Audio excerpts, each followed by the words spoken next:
All right, good morning, everyone. Happy Saturday. It's raining, I think, in New Jersey and New York.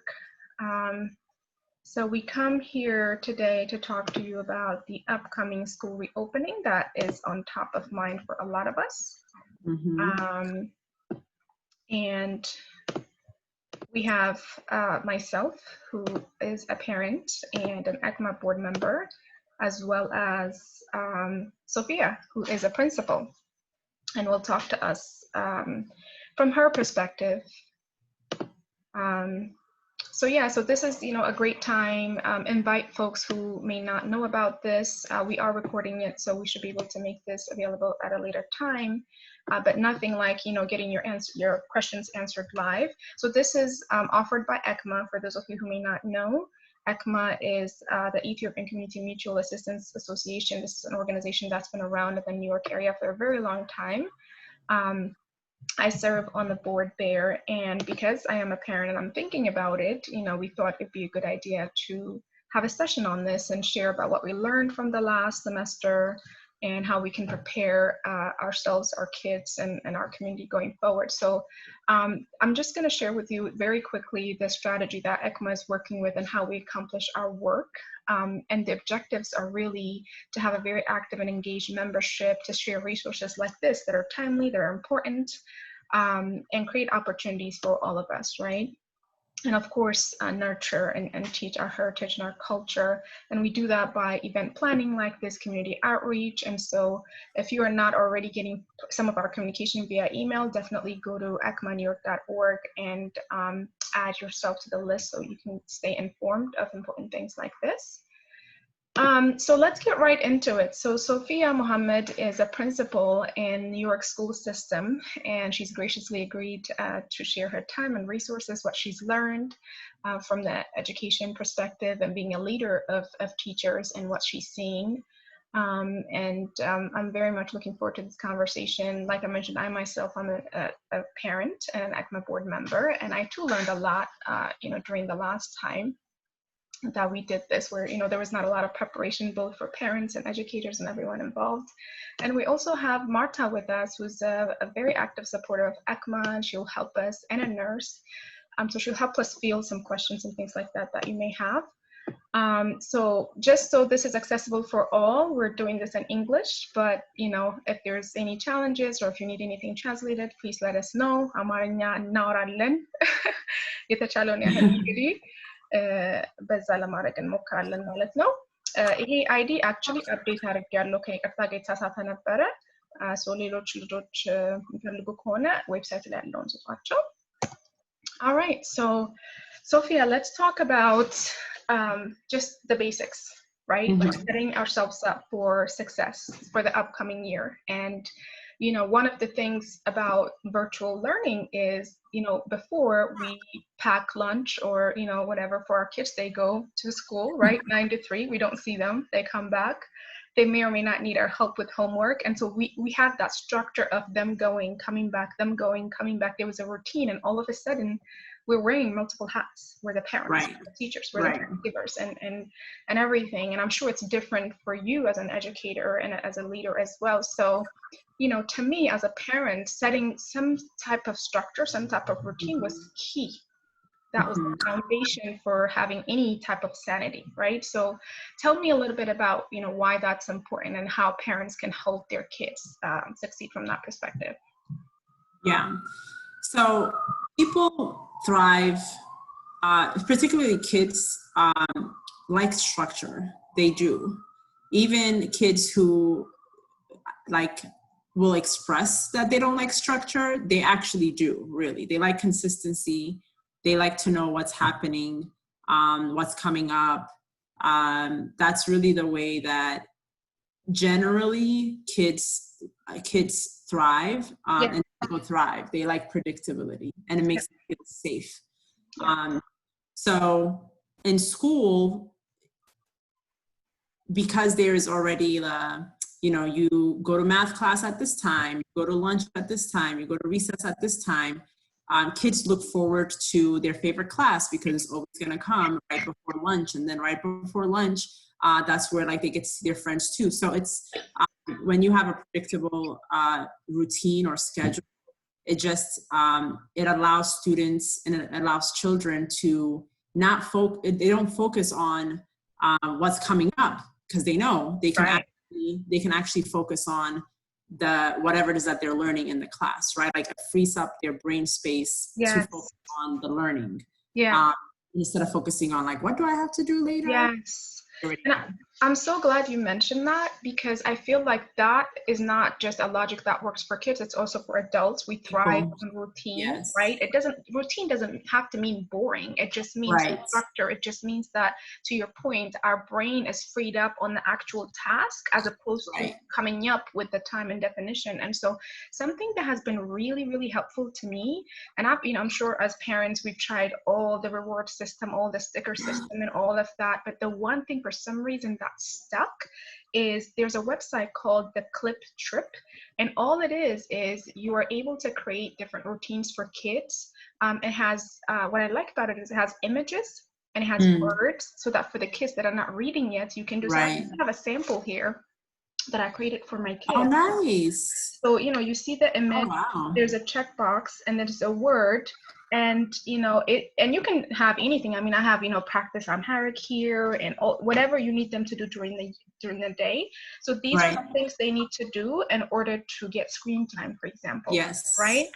And this has worked beautifully. And I created this with them. So it wasn't like I created it and I'm demanding this. Right. We sat Right. down, we created it together. They chose the little picture. So it's, getting the buy-in is huge. And let me tell you, it is magic. Now, this may not be the thing that works for you, but find it, keep trying, because Right. I knew it worked, because in the morning, they would sit in my chair here with their little clipboards, and they love feeling like adults with their little clipboards. And they were like, come on, let's do our checklist so we can get to do Right. this. I'm not asking them if they've done these 10 things. I'm asking them one thing: have you done your list? Right. So it's freeing up brain space for me too, right? Right. This was just something I kept trying and trying until I found the thing. And for me, this is it. And I think the thing you said about like buy-in and making sure that whatever system families come up with, it's something that they co-create with the child. And when kids, whether they are 5 years old or they are 15 years old, when they feel like they have been involved, they were in the part of the conversation when it comes to like what type of routine they have to follow, they're just more bought in. They feel like they have a voice, and that they their opinions mattered in whatever system was created. So definitely, like when families are creating a routine, as much as possible, include what the students or the children like. Yeah. And just stick with it. It makes a huge difference. It makes a huge, huge difference. Yeah, for sure. And I just want to make sure, Martha, can you confirm that on Facebook people are looking at the screen? Yes. Presentation? They are. Okay, good. And if we think about it, I mean, think about as adults, right, in the workplace and our relationships, like, are we more likely to do something when we have the buy-in, when our input has been considered, or when it's like a top-down do this? I mean, and I learned that as a leader, you make people do anything they don't want to do. Yeah, but if they have the buy-in, I mean, don't they go even above and beyond, because now they understand why they're doing invested. Right? Yeah, they're invested, and that's a people thing. It's just like a human thing. It's not about age. It's just humans like to be involved in whatever it is that they are asked to do, and if they are invested in it, then they're going to go above and beyond. Absolutely. The other thing that I learned is, like, pretty much my approach in life, not even during this pandemic, but period, is self-sufficiency and independence. Whatever people come to me for, like, really taking the time the first time around to teach them so that they can do it themselves going forward. So for me, I have an 8-year-old and a 4-year-old, just so, for context. And, my 8-year-old is, mostly self-sufficient, but the 4-year-old, he does what he wants to do when he wants to do it, right? So one of the things that they keep coming to me was for snacks, for example, right? And so before, they were like higher up in the pantry. So now, we buy healthier snacks, and I put them where they can reach. So that's one less thing they come to me for, interrupting me for work, right? The other thing I'm planning to do is there's these little mini carts sometimes people use it for like arts and crafts, and sometimes you may even see it like in the hair salon, stuff like that, Right. on their own wheels. I plan to get that so that I can put all of the supplies there and we can move it from room to room, because I realize one of the things that takes up a lot of time is when I try to work with them on a something. Where's your pencil? I don't know. I don't know. Okay, Yeah. every day. I don't know. So it's like, come on, so just like designing solutions around those little things that eat up a lot of your time and your mind and your energy, right? And also, for families, I realize that every family dynamic is different, but for those who have support system or partners, alignment, like at the top of the day, is really key. So one of the things we do in the morning at breakfast is like, okay, what do you have going on? What do you have going on? When are like the important phone calls? Like right now, for example, my husband knows that I'm doing something live on video, so the kids are, he's taking care of them, right? Right. That lets us have, less pressure, less stress around these important conversations, and right. So these are some of the things I learned from this perspective. So let's talk about the actual learning space, right? Designing a space that our kids can thrive in, can succeed in. So, like you mentioned, in the school system, it's conducive. They have their desks, they have their teacher, and, they have a routine and things like that. Right. So I'll share a little bit about what has worked for me, but in your experience, maybe from your teachers, like what's been helpful for students in terms of like their structure at home, even where they sit and do their work. Yes, this is definitely a topic that comes up a lot, even when I talk to families or when I talk to teachers. It's really important that there is a workstation for kids. And it doesn't have to be a fancy desk with a fancy chair. It could be, a dinner table. It could be like a corner desk, but somewhere where they could actually like sit up straight. They have their laptop or their tablet in front of them. They have a notebook, pencil. They have space to actually like sit down and work. Yeah. It's important because, well, it's working from home is just, I mean, it's more comfortable, but it's very easy to like not be motivated, right? And it's not just for kids, it's also for adults, right? I have to like get up and like just in my own comfortable home, I have to, I have to get on a call. Like I just want to go to sleep. I just want to be on my couch or I want to open up my laptop from my bed. And also we also don't know what people's like home are, right? Like maybe there's a lot going on in the family. Maybe there's multiple people who live in the same household. Maybe there's kids have other siblings that they have to take care of. So regardless of like what type of home situation people have, having a workstation as simple as the dining table or a desk in the corner of somebody's like room is just really important for that level of like separation between and like living time. Yeah. I always tell students and like also teachers, like if it is possible for you to do work in your bed. Like it is possible, but what is the likelihood of you falling asleep? Very high. You know, what's the likelihood of you like having back pains? Very high. So like find a way to create a workstation that works for the family and that works for the space that people in. If possible, and I know this may not be possible for every family, but you can invest in like a printer, or if you can invest in some, especially for the little ones, like, I know that even like my niece now, she just started a kindergarten and, she's on the computer all day, but, my family bought a printer just in case, like she doesn't want to be on Zoom. We could just print out the worksheets for her and she can do it on paper. A printer is not necessary, but it's a nice to have. It's helpful. Yeah, it's helpful. Yeah. Yeah, and as you were talking, I was taking notes, and it kind of nicely goes into some of the points I have here. So I live, for example, in a one-floor condominium, and so there's no upstairs or downstairs to escape to, right? Like we have enough space, but there's no separation of space, right? And so one of the things that have been helpful is headphones.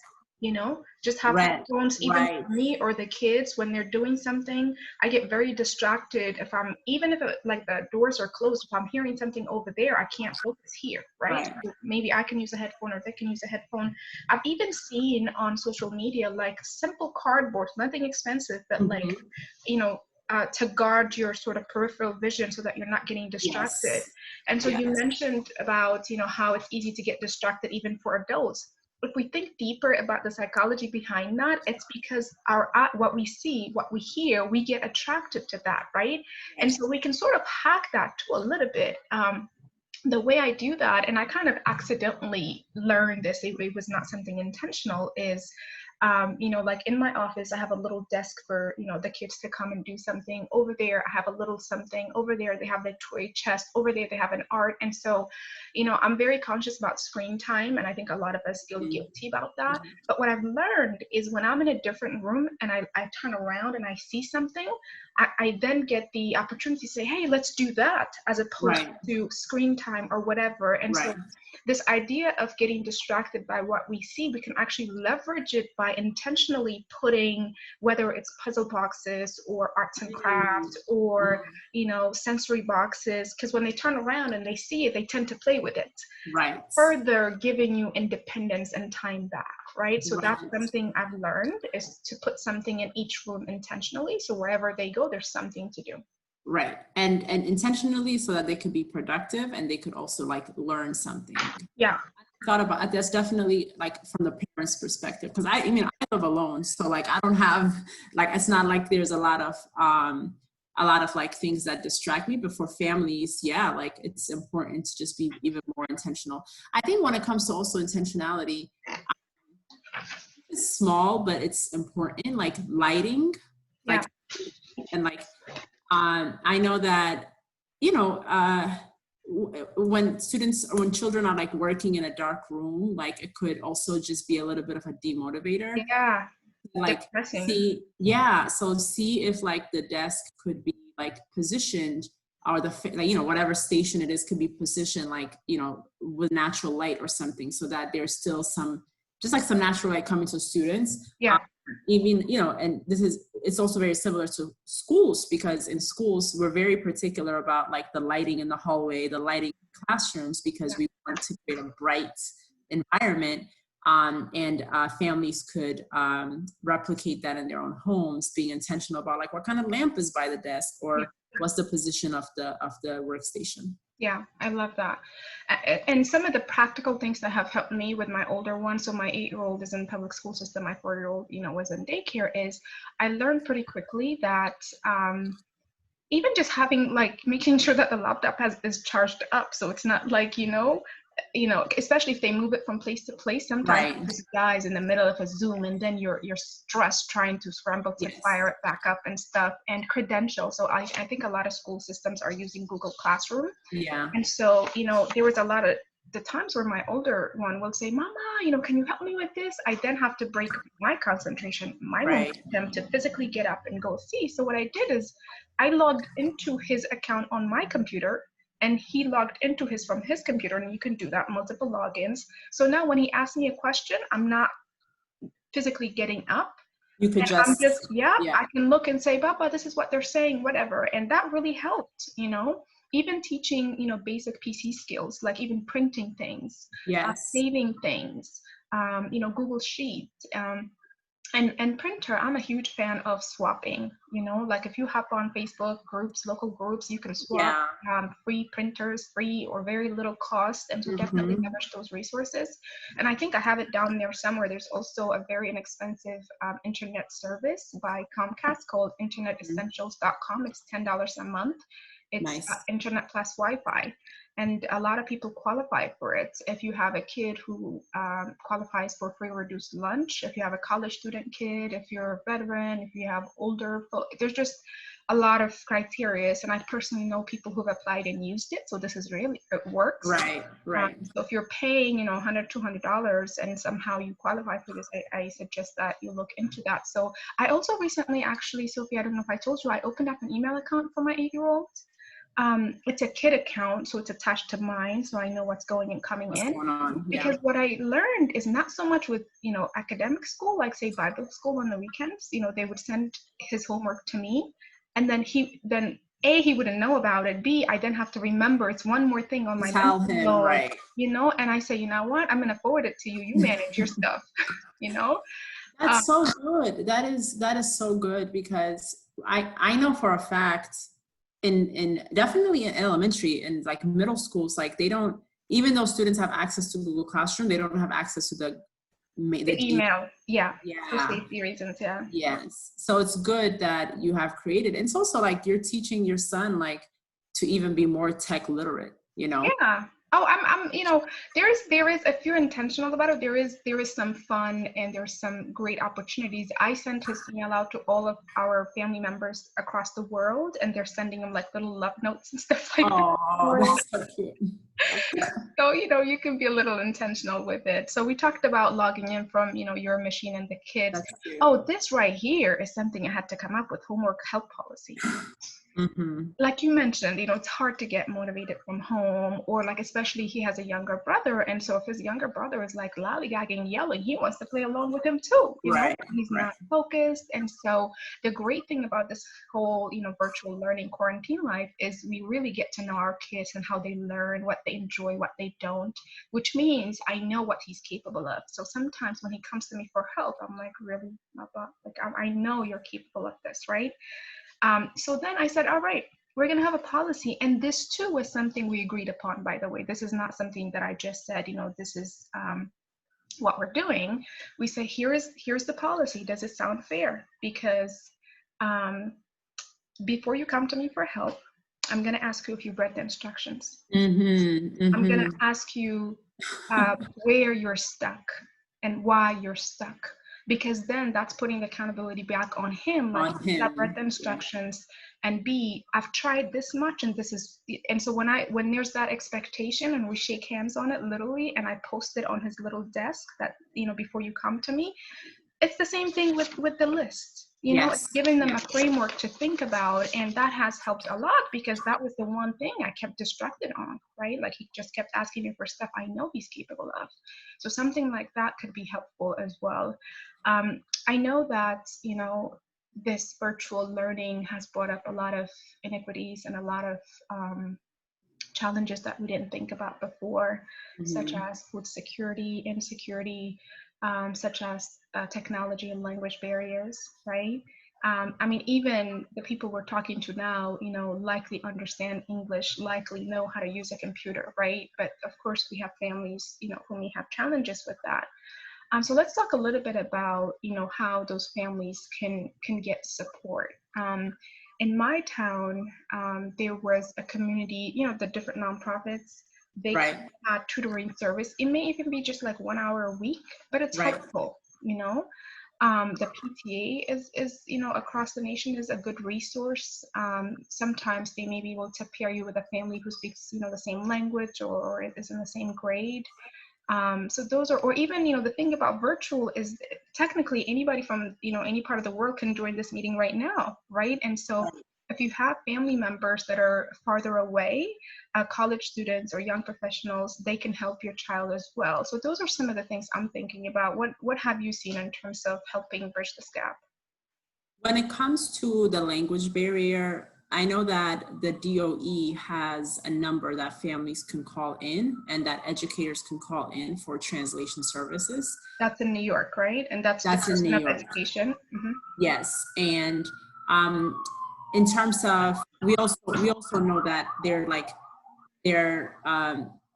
majority of languages that are spoken vary depending on the neighborhoods, right? Our families live in, but one resource is the DOE's phone number, the hotline, and we will include the number as a follow-up to like this conversation. Another thing that I've seen families do is reach out to the worship services that they, churches, maybe it's not church, whatever, the worship. Faith-based communication organizations. Yes. So ultimately, ultimately, like when it comes to spirituality, like we want to make sure that our families and the constituents are served, right? So I've seen like people's like a family dialing in their pastor to like have a conversation with for the sake of like translation or just like understanding conversation. So another thing is because we're virtual, there's more opportunities to involve families maybe who live in different states, right? So I had a family last year who mom and other family members obviously lived in New York, but every time we would go on a call, her sister from Atlanta used to log in, right? Just to be that added accountability and added support. And it would be all via Zoom. And it would have been, obviously, if we were in person, you know, maybe the sister would have been able to come into New York, but probably not all the time. So there's an opportunity in that. When it comes to technology, this is New York specific, in the DOE, if a scholar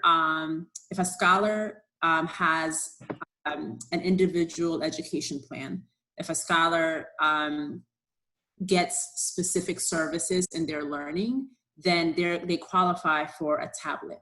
So there's a survey that families can fill out, and then you, based on the scholar's OSIS number, then they will qualify for a tablet. And that was what happened last spring, and that continues to be the case. I also know that, just to clarify, scholar means students. Yes. Yes. Okay. Yes. And then I work at a charter school, and I know in the charter school network that I work at, we are going eventually to one-to-one. What that means is each scholar will have their own Chromebook. Yeah. And the thing is, what's happening is every school in America is ordering Chromebooks. So whoever the manufacturers are, Google or whoever, HP, they're in back order. So even though schools ordered these materials in June or in April, we haven't gotten them yet. However, the technology, the Chromebooks that we have gotten, some schools are prioritizing distribution to families who don't have any type of technology, like no cell phone, no tablet, no Chromebook. So I would say reach out to your school and share their circumstance. And you know what? There might even be some laptops laying around the school because they're outdated, or maybe because a teacher left and they left it, you know, whatever the case may be. Just ask. And it's possible. Another thing I'm thinking about when it comes to Wi-Fi or internet, you know, you shared about, I think, Comcast. I know that T-Mobile is also doing some type of like internet service where they are granting, like, I think, free internet for families a certain amount of time. And I know we want something that's a permanent solution, but until schools get more clarity around how they're supporting families, that could be something that families could lean into. But those are the things that are from the top of my head. Yeah, those are great. Families could do to get support in them in terms of those challenges. Yeah, those are great. And it's all about information, right? So like, for example, I knew that there was this Chromebook program in my district. I didn't even consider getting it because we had, you know, like an old laptop laying around the house. I then learned that, especially this year, they actually prefer that you use the school issued one because it's optimized for the student experience, right? In terms of how it's set up and things like that. So now I'm like, okay. And I guess, you know, some of us who don't need the immediate help may feel like we're taking resources away from others, which is, you know, a noble thought to have, but it just doesn't hurt to see, you know, what resources are out there. And with meals too, same. A lot of districts are, you know, in the public school system, even if it's virtual, you're able to go and pick up food, lunch, and breakfast from the different schools. So if you're in, and sometimes in our district, they at some point they made it available to everyone, even if you didn't qualify for free and reduced, because they realized that it wasn't so much about the money or the resources, it was about the bandwidth and the time and the stress that people were feeling, that anybody can go and pick up, right? So think about that, and if that can free up your mental space or stress a little bit. The only thing I'll mention here before moving forward is during the summer I went ahead from Costco and picked up something called BrainQuest books. They go anywhere from like pre-K all the way to I think 12, and it's supposed to help with like the summer, what's the term, summer slide, so when kids are not going to school during the summer, they lose some of their skills. Oh yes, like it's like summer stride, I think. Yeah, I actually used it more to summer slide, I think that's yeah. So my son will be going into 3rd grade. So I grabbed a 3rd grade one, for example. And so he's been working on that. That is one of the things on the list, right? So you got a page or so of that. So what that has done is it has helped me not spend time in coming up with problems or things to do, right? It's all about like freeing up my mind and automating things as much as possible. So that's been helpful. All right, so we said a lot about the virtual learning, creating a space they can thrive in, help for helping bridge the language and technology gap, and then maybe how to care for the little human a little bit. We can quickly touch on health. It's not our expertise per se, but just from our experience, like when I'm home more and I'm not running around, I find that I'm being a little more intentional about taking my vitamins, for example. It's right in front of me, and I put it in front of me so I can see, right? So we can hack our mind. Like if we tend to look at things and do stuff or get distracted, we can do the same thing with things to help us, right? Whether it means taking up yoga or, deep conditioning your hair, feels good to do that, right? When I have a lot going on in my mind and things are not tied up, I have a hard time sleeping. And so I use something called the Calm app, and it really helps. I don't know what it is. When I listen to some of the stories, it really does help me get into a more peaceful sleep. And then for the kids, if you live, especially in the New York area, if you live like in an apartment, area where there's not a lot of outdoor space, or even in Jersey, if you don't have a backyard, something that I've learned from the virtual learning is my son's PE teacher used to send YouTube videos of like exercises for kids.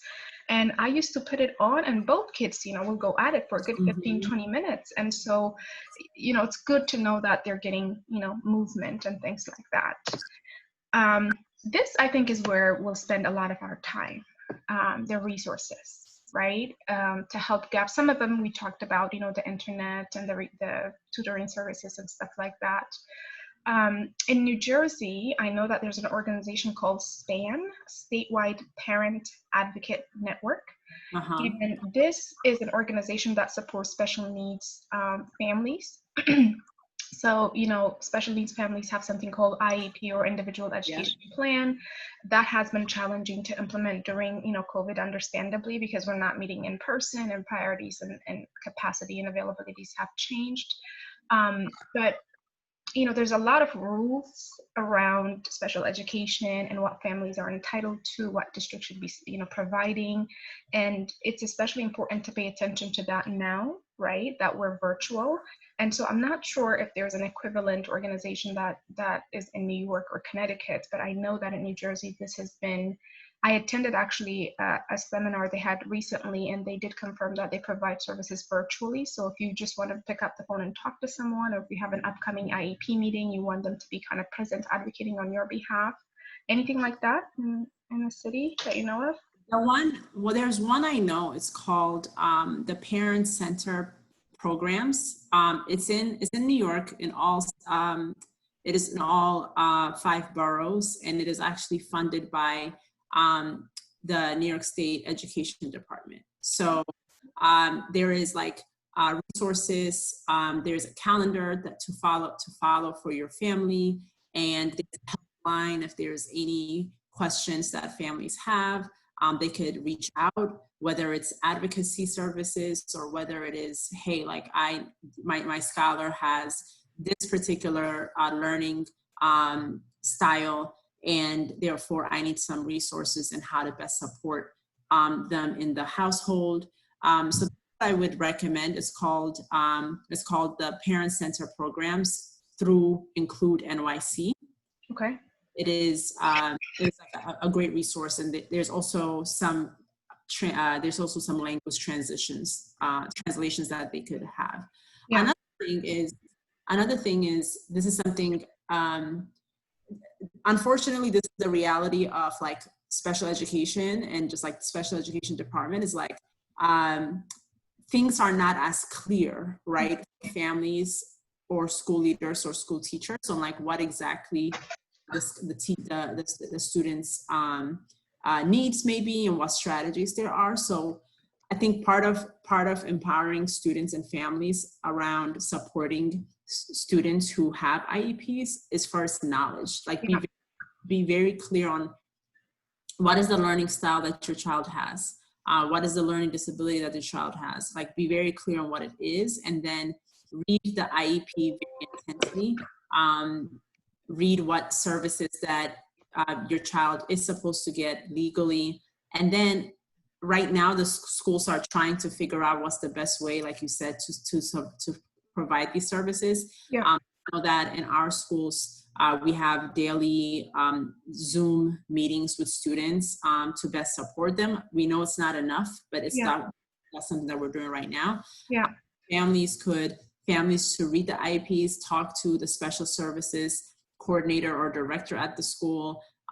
Literally, it's the school's job to support your student. So don't be shy about reaching out and asking clarifying questions, because that's what we're here for. Yeah, absolutely. And I think, if we even step back a little bit, I think there's a lot of stigma and shame around even the word special education or IEP. I know even we had, when we had to help a family member, it's like, no, my child is not going to be labeled as that, and I'm going to help, tutor or whatever. But, there's learning differences. And I'm really, again, with my son, like, I'm learning what he enjoys, what I don't have to push him for, and what he doesn't love.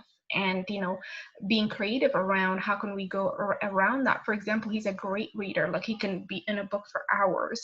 Writing, not so much, right? And so one of the resources I have here, OutSchool, it's an online platform, and anything goes, any type. They even have Amharic classes there, right? I've learned that, like, he talks about Pokemon all day long, right? All the different characters and the powers and everything. So they have a writing class with prompts about Pokemon, for example. Create your own Pokemon, and where does he live and whatever. So they're approaching it from an angle that they're passionate about, they care about. And so before they know it, they're working the muscles of that writing structure, right? So I think really the best thing we can do is really understanding how our kids learn and honoring that, not fighting them against that, because all it does is be a very frustrating experience for them and for you as a parent, right? If we think about all of the great, achievements that people have accomplished, a lot of it goes back to crediting their parents of just honoring how they are and just really working within that, right? Did you want to add something here? Yes, I wanted to add that you write about the stigma that exists, and another way is like we just have to actively shift our mindsets around how we talk about our students who have IEPs, and stop focusing so much about what they can't do, and instead like really highlight, really honor, like you said, really celebrate their strengths. Because maybe their disability could be with math, but like you said, like maybe they're like great readers, or they're like great artists. So how can we incorporate those things to make them feel like, one, they are worthy and that they're great, but also that to help shift their own mindsets and their own narratives about how they're feeling. So this is, everybody has their own way of learning. Student has an IEP, maybe there's a specific type of learning that they need support in. So it's we have to stop seeing them as different types of kids. Yeah, and all it is, I mean, when someone is designated as needing resources, there's a team of people, their teachers, the students and the parents are actually part of the team, right? And Mhm. there may be, depending on where the learning difference is, there may be other professionals pulled in, and these people come in with their skill sets to say, okay, we're going to try these different types of tools. And it may be that maybe someone needs a little bit more time to complete an exam. That could be what they need. Like they're good at what they do, but it takes them longer to do More that. time. Yep. And especially as they go into adulthood, that's important to document, because some of these principles you can actually carry over to college and things like that. And Right. if we think about, Thomas Edison or anybody, I mean, one of the presidential candidates had a stutter, issue that I never Right. thought about. Right. And it's like, how great for him to share so that kids who have similar issues know that I can do that. This is not going to stop me. And so I think that's just something to think about, because we're parents, we're not educational professionals, we're not therapists, we're not behavioral, occupational therapists. We don't have the skill sets to help our kids. And so, Mhm. having this IEP isn't so bad. So we talked about the internet, we talked about potential tutoring services. So there's actually an organization called reachfamilies.org, and this is created by Habesha community. So this is an organization that I believe is in the Dallas-Fort Worth area, but they help anybody across, the nation with families who have special needs, and really just understanding it, the resources that are out there. Like I said, there's a lot of laws, regulations, resources, Right. rights, and all of that around that. And knowing that is really powerful. So they've actually reached out to me to say, please share this information. If anybody needs Oh, help, we're yes. happy to help. And these are people who speak our language, right? That's so So great. it Yes. can enrich in families. And then the sibling support is an important one. So when we have a family member that has special needs and that needs a lot of our time and attention, there tends to be less time for the sibling who doesn't need as much help or support, Right. right? And there's a lot of guilt associated with that for parents, and even for the person that needs help. And there's resources for that too, right? And it's called siblingsupport.org. Something that I want to highlight for that one is you said you had talked earlier about like the partner alignment, right? Like at the beginning of the day, share like I have this at 11 o'clock, you have this at 5 o'clock, and so on. It's so important. And this is not just specific to students who have IEPs, but just like this is so in general for like the family to be aligned and supportive of one another, because ultimately there will be times where one child is going to get more attention than the other child, right? And it's important to also like exercise this idea of like equity in the household, right? Like this child might need more than the child. It doesn't mean that I love this child less. It doesn't mean that I care about this child less. And then the second thing is there are times where I've seen like families get a little annoyed or getting frustrated because like, oh my goodness, I have to constantly check in on my child to do their work. And so like there's like a lot of checking in, or maybe I have to do, like nonverbal, like signals to get them to pay attention. All of these things honestly are like part of strategies to help students. I'm just gonna like share some stuff that I would recommend, again, depending on what the learning style of the scholar. Like these are not gonna work for every student who has an IEP, because that's just different. Every student is different. But like frequently checking in, especially when they're doing their work, when they're doing their homework, when they're on the Zoom, frequently checking in to see where they are, where they're making progress, if they need support, and just like checking to make sure that the student understands. Another thing is maybe having the scholar, having the child like watch videos like maybe twice, not just once, but like have them watch whatever video their teacher is giving them twice or 3 times, because repetition is helpful for some children. Another thing is sometimes students, depending on their IEP, they get really overwhelmed when they see like 10 problems on a piece of paper. They're like, oh my goodness, this is too overwhelming for me. Not because they can't do it, just in their brain is telling them this is too much. So chunking it, so maybe have the student, your child, just do the 3 problems. After 3 problems, they take a little break, right? The next 3 problems, they take a little break. So these are all strategies that I know teachers use in the classroom that families could also use in the house. Another thing is utilizing the siblings. So maybe if there's a sibling who is older, obviously maybe has like a little bit more influence over the younger sibling, give that older sibling like a job, right? Like it is you know, you are the big brother, you are the big sister, like have, you know, when you sit next to them and when you sit next to them while they're working, like they'll get a little bit more motivated. So using the sibling relationship as a way to motivate the scholar who may have an IEP and just need another motivation. As you know, when my sister is telling me to do something, it's a little bit different than when my mom is telling me. Yes, absolutely. So like using that older sibling as an influencer. Yeah. And then lastly is just giving like the scholar a framework, similar to how you were saying that you give your son, like giving the scholar a framework to, after you read this paragraph, just write 1 or 2 sentences, like summarizing what this paragraph is about, right? Yeah. Like just that's also helping the scholar be more independent, but it's also a way to check her own or his own understanding of what they just read, right? Yeah. Like just little things like that helps scholars, help students, children, like learn more, regardless of like what type of services that they may need. Again, these strategies may not work for all types of students. These are just things that I'm just coming from the top of my head. Yeah. And based on like what the IEP says, it may work or you need another strategy. But learning is messy. Like learning, you know, it's not perfect. So like you try one thing, it doesn't work, try something else tomorrow. If it works, okay, great. It's like you have to try different things to see what works for the child.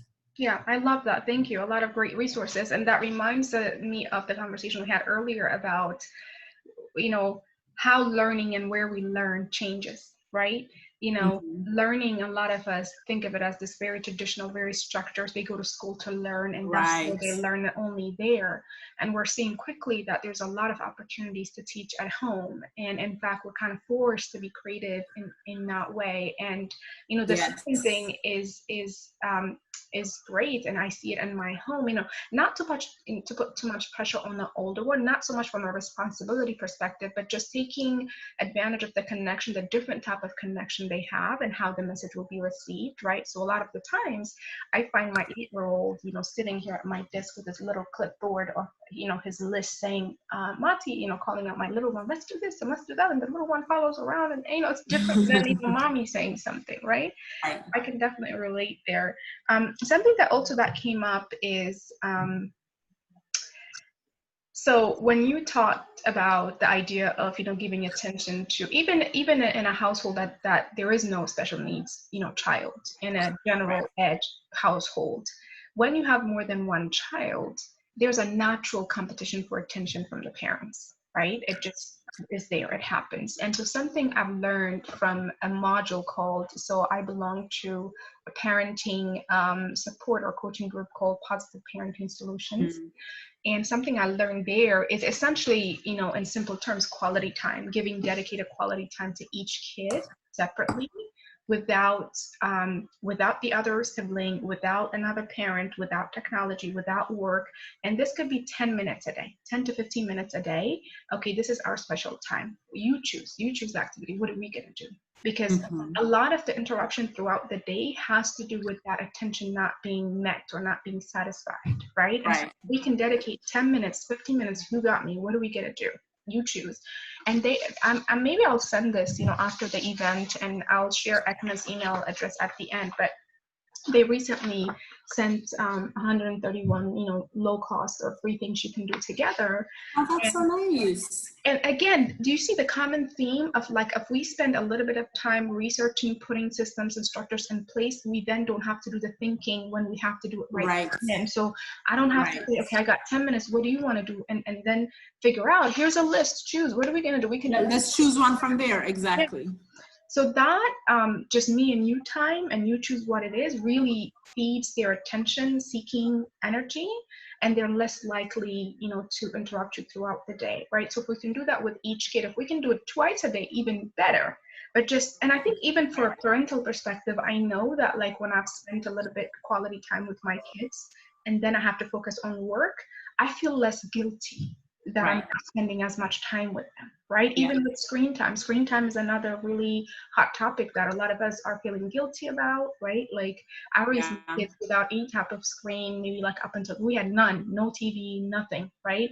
And then slowly we added some things, but what I've come to accept is that we're two working professionals. We do not have childcare, or we're not comfortable sending them in, right? So what does that mean? It means, the brain quest, right? The systems we put in, the things that they can do throughout the list, their activities. But then there comes a point where they want to do something and, we can't give them time. Okay, if that means screen time, then what are they watching? Can we be comfortable with what they're watching? Can we create experiences around that? So OutSchool is something that I started using recently, a platform where there's a lot of topics, and my older one learned, how to do magic, how to make magic or whatever. Do you know what I mean? Just some fun things so that I know they're having fun and not needing my attention right away. So, those are some resources that we can leverage. And if there's, as we talk, please, those of you on Zoom as well as on Facebook, if you have any questions, definitely ask. We have Martha fielding it for us. But last but not least, this is, where you can find us on ACMA. So definitely follow us on Facebook to make sure that you don't miss, any other similar activities and events that we've had. And we have a lot of great sessions. We had something on preparing for college, the college application process. We had something for career, resume and things like that. So we're on Facebook, we're on IG. You can find our website here. And if you have any questions after watching this, or maybe some of you will catch the replay on Facebook, and you want some resources, you can email us here. And yeah, was there any questions, Martha, that came up? No, not so. Can you hear? Yes, we can hear you. Oh, I think you just put yourself on mute. Yeah, no, no questions came up, but I was trying to highlight some of the points that you guys were speaking about, and I tried to put some links in the chat. Okay, good. So, yeah. Yeah, I think, just generally speaking, giving ourselves grace is a lot. We talked about that, Sophie, right? You want to say something about that? Oh my goodness. This whole school year is just going to be all about grace and being flexible. All the things that we thought we knew, we just have to reimagine them. Because, we all have this thing in our heads around like what learning should look like, what school should look like, who should be the teacher, what should the teacher be doing? And all of those things, I don't want to say they're out the window, but I want to say that we're just doing things differently now. Yeah. And because we're doing things differently, nobody has the right answers yet. Yeah. Not schools, not teachers, not our government, clearly not the president. Like nobody knows the answers. I know, right? And like it is what it is. And there will be there will be things where like families will try something or schools will try something and it's not going to work, and we just can't like be mad. Well, I don't want to tell people how they feel, but not how to feel, but I encourage people to just show grace to themselves, to other people, to be kind and to just be flexible, because we're literally like flying the plane as we are building it at the same time. So it's just going to be a little messy, and that's just how. And if I think about how like we make real change in the world, it's not linear. Like we're not going to make change perfectly. It's going to be up and downs. It's going to be a little, spiral. It's going to be different. So Yeah. I just encourage everyone from children to parents to teachers to school administrators to everybody who's involved in this to just be really to be flexible and to just show grace, because the school year is gonna be something. It's gonna be different. Yeah. And, I read something back, last semester that really like put me back, to my core. And it's a post from a teacher. I think it was circulating around social media, and the teacher said, even when there's no pandemic in the regular world, when kids go from one grade to another, we have conversations with the teacher from prior grade to get an understanding of where each student is, where the gap is, how we feel it. And, with the pandemic, the same, there's this concern that some kids may be behind while others are not because of some of those inequities we talked about, technology, language, and things like that, right? And so the teacher said, we can catch up educational gaps. We can work on that. What we cannot do is teach through trauma. If the kids are traumatized and their social emotional health is compromised when they get back to us, we cannot teach through that. We can't fix that. Right. The rest of the stuff we can fix. So that's really an anchor that, like, if I feel like, my kids are being pushed too much and they're frustrated or whatever, I always go back to, your social emotional health is more important than anything right now. I can catch up this stuff later. Right? That's something that I hold on to, like, let's take a break. Let's step away from it. Let's do something else. You want to, lay on a couch and read, that's fine. So while it's important to have structure, it's also as important to be flexible and to really prioritize their health. It doesn't mean don't hold them accountable. If you have those structures in place, like, for example, the homework policy or their list, so there's embedded things in there that holds them accountable. But then when you see that because kids don't say I'm stressed, they say my stomach hurts. Yeah. Like the way these things are expressed are different.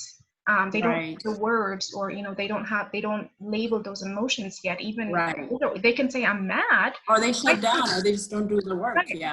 Right. And so that has been like something that I really keep going back to when I feel like maybe there's a lot of, tension happening.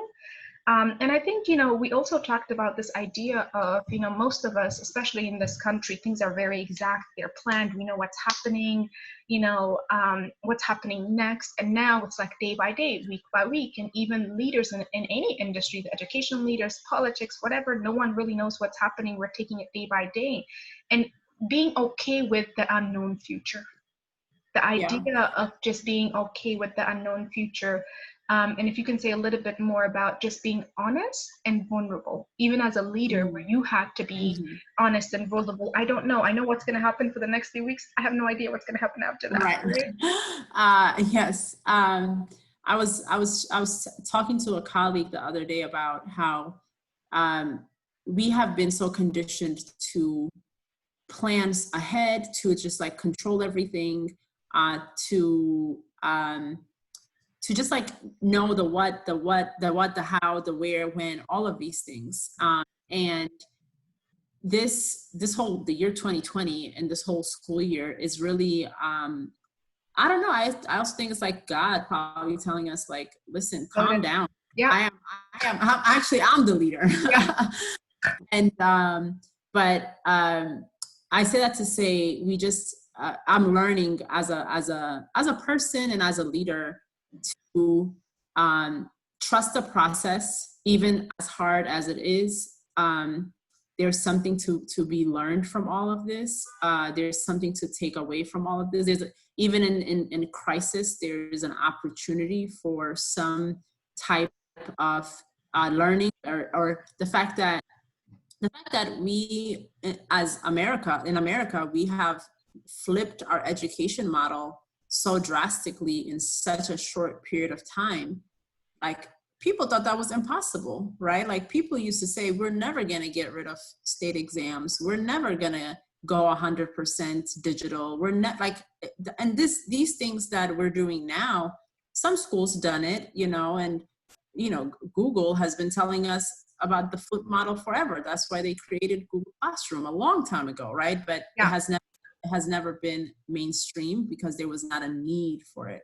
Yeah. And now there is a need for it. We don't have a choice but to use Google Classroom or other different platforms. Yeah. And this, I'm taking this as an opportunity to just learn and to evolve. And we are, as a country, as educators, as schools, as families, like we are evolving our mind about what it means to be school, to learn. Yeah. And then, and also like we just can't control everything. Like there are things that we just don't know, and we will get, as we get closer and closer, we will get more clarity. But we're doing this for the very first time, and just like doing anything for the first time, whether you're riding a bike for the first time, whether you are taking a trip for the first time, things are going to go wrong, you fix it. Things are going to go wrong, you fix it. Things are going to go wrong, you fix it. You cannot, it's really hard to predict what's going to come. So just be open, be gracious, be flexible, and trust the process. Yeah, I think that's a great way to wrap up, you know, reimagining what education means, that learning doesn't happen only in the school, as stressful, as demanding, as frustrating the experience can be. If we can take some time to step back, and I really hope that folks, you know, who missed this will get the opportunity to rewatch, because we really put like our experiences and our tools, you know, packed in this presentation, that if you take time to design something, a resource now, it could just be a list of things that your kids can do. By the way, on the back of that list that I give to my kids is a list of fun things to do. So if they say, Mama, I'm bored, I'll say, look at your list, right? Literally, I took the time to create that because those are the things that came back to me, right? If we can create these things to enable them, then I think, you know, it'll be, in some ways, will come out winning, right? So like, for example, when I watch certain, you know, whether it's political or other educational things, you know, my son naturally watches with me. We then have, you know, a conversation about it. These are things that weren't happening before simply because we're spending more time together, right? And so I think, you know, you said it, you know, be graceful, have flexibility, reimagine what education is. You know, let's not fight what's happening as much as possible. Let's find a way to embrace it, pull our resources, right? Yes. And yeah, I hope this has been helpful. We may decide to come back, you know, a 2.0 version after we're all kind of actually in the virtual space experiencing it, so that we can speak about specific issues we may come up with. But yeah, Leah, any questions?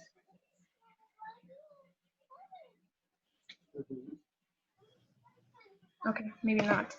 All right, well, thank you for those who were able to join us. Thank you, Sophie. I really appreciate your time, your resources that you shared. Any parting words you want to say?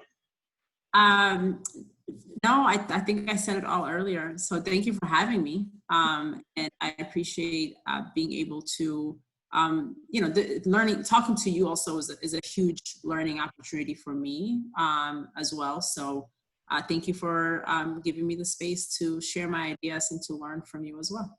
Absolutely. And thank you, Marti, for helping us field questions and connecting us. And like I mentioned, if there are, you know, if you have any questions about what we talked about, or if you have any questions about ECMA, the work that it's doing, or you want to support it, these are, you know, where we can be found. We're on Facebook, IG, we have a website and an email. You can connect with us, and I would likely share some of the documents I mentioned so it can be sent out to distribution. Have a lovely rest of your Saturday, y'all. Thank you. Thank you.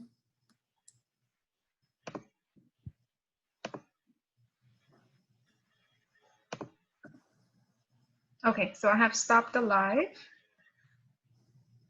You want to stop the recording?